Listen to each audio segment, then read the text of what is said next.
Welcome back to Suki Politics. With us now, Chief Superintendent Roberto Rosales, Chief of the Manila Police District, General Rosales. Welcome back to Suki Politics. With us now, Chief Superintendent Roberto Rosales, Chief of the Manila Police District, General Rosales. Sir, you were the Provincial Director of Quezon Province. Is that correct? At the time that Mayor Mitra. Yeah, it was. I was then the Provincial Director of Quezon Province, and it was then on October 13, 2001, when we apprehended Mayor Mitra and a Chinese national and two of his henchmen. Okay, and this was the result, sir, of, I suppose, months of intelligence work first, right?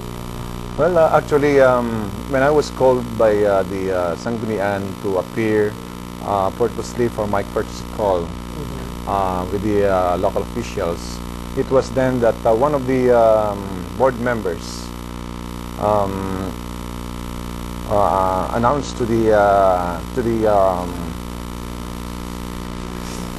conferees that it was just like selling galunggong in their area, that shabu is really proliferating. That's why this really got my interest, and also made use of different intelligence units and also some of the informants in the province.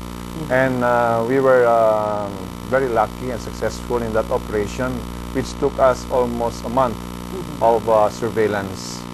And we were able to bag Mayor Mitra with 503.68 kilos of shabu, loaded in an ambulance and his hysterics van.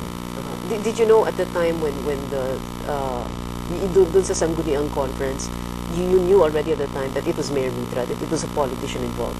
No, not yet. Hindi pa kasi it was yung former mayor ng Nakar ang nag-divulge ng meron ganitong mga tao na they might be involved. And from there, in private talk na namin yun. From there, doon na nagsimula na yung aking surveillance. Okay. But with other guests, Yusek Blancaflor, Attorney Verano, and Congressman Barzaga, final words from all of you. Yusek Blancaflor. Thank you for the invitation for this show, for finally clearing my name. Salamat po. You think you've cleared your name? I hope so. But hope so. Anyway, if you want one final word, I went to the House hearing this morning precisely because we thought we were going to discuss legal amendments to the law. Because obviously there are still many things in the law which really have to be changed. One of them, and I'm not trying to defend or help PIDEA, but is the fact that, you know, they have to, under our law, they have to file the charges in 36 hours. Otherwise, they should let the suspects go. Okay. It's just too short a time. So it should be what? Like how many days or weeks? You know, when we were discussing terrorism law, in terrorism case, like in Spain, it's 5 days. In England, it's 28 days. Now it's 90 days. So I don't know about drugs. No, the other one. Which, well, what do you think? Just off the top of your head, how long should it? I think 5 days would be reasonable. Yes. Now, again, I am not defending the DOJ, but as it came out in the hearings this afternoon, the congressmen were surprised that many of the cases are being dismissed at the court's level, and most of the time the reason was because there was improper handling of evidence, there was improper handling of the investigation, and the reason for that is, you know, the prosecutors also handle preliminary investigation. Now, in other countries, prosecutors do not handle preliminary investigation; they go straight to filing the cases in court.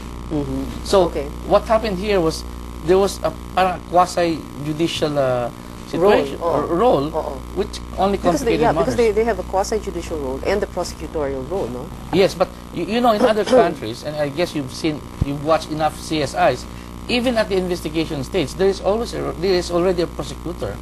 Now, in the Philippines, you cannot do that because if there is a prosecutor even at the investigation stage, the defense lawyer will raise foul because the investigation was biased. So you think that there has to be an amendment to the law that should allow something like that? The law should be revisited, or the criminal procedure, the law should be revisited on detention periods. Okay, thank you, Yusek Blancaflor. Attorney Verano? Yes, I don't think it is fair that the respondents here are being condemned by, you know, public opinion, and then supposed evidence that they have not shown anything at all. For example, I heard that there was this testimony in executive session we want to be confronted by these witnesses. I think if that is true, what they think is true, they should file the case against us, against my For the alleged attempted bribery. You Okay. cannot just say, no, somebody told me that you committed Yeah, bribery, oo. and then that's already gospel proof. Oo, I mean, oo. that's not fair. Yeah, well, it's interesting, attorney, that you say that parang your clients have been, They've been maligned, they've been maligned and convicted in the public convicted. Parang opinion. guilty na sila, no? Guilty na sila Oo. agad. And then you say na dapat maglabas sila ng ebidensya. But they can't do that now. They can't do that if there's no case in court, di ba? That's another thing. Why was it dismissed? Because then the evidence will not stand up in court. You know, these are very basic. We're going A through while the ago kasi, process. sir, you said that dapat magpakita sila ng ebidensya. Yes. Ayaw nyo na nga ng trial sa korte kung saan magpapakita sana. Hindi, ng kaya ebidensya. nga. But if they have evidence, labas na nila. Because kawawa naman itong mga bata eh. Panay publicity lang eh. Wala naman silang pinalalabas na ebidensya eh. Okay, siguro sa korte. Sa korte, we'll meet Pero ayaw in nyo court. ng kaso sa korte. Anyway, But salamat this will po. be dismissed at the court level also. Okay. Pagagalitan pa yung prosecution, bakit sinampay itong kaso sa court? Kung sasampa nila. Congressman Barzaga? Well, I would just want to react to the statement of Secretary Yusek Blanca-Flor regarding this detention. Well, actually, the law requires that charges should be filed within a maximum period of 36 hours. In the case which we are discussing, the allegation of PDEA is that a crime was committed in their presence. And therefore, under the law, they have 36 hours to file the appropriate cases. Otherwise, they would be releasing the suspects. Well, in this particular case, and as admitted by the DOJ prosecutor, there was a waiver of the right to be detained. And therefore, even if it will take 15 days, it will take 20 days before the preliminary investigation could be completed, there will be no arbitrary Detention. detention. Mas yun naman pala. And it's quite unfortunate that things are happening right now. The public perception is that the dismissal was not proper. I have been hearing that all over the radios, the text messages, and it seems that there are allegations of bribery. This is not good insofar as our drive against drug is concerned. Well, and therefore, Congress has to do something about this.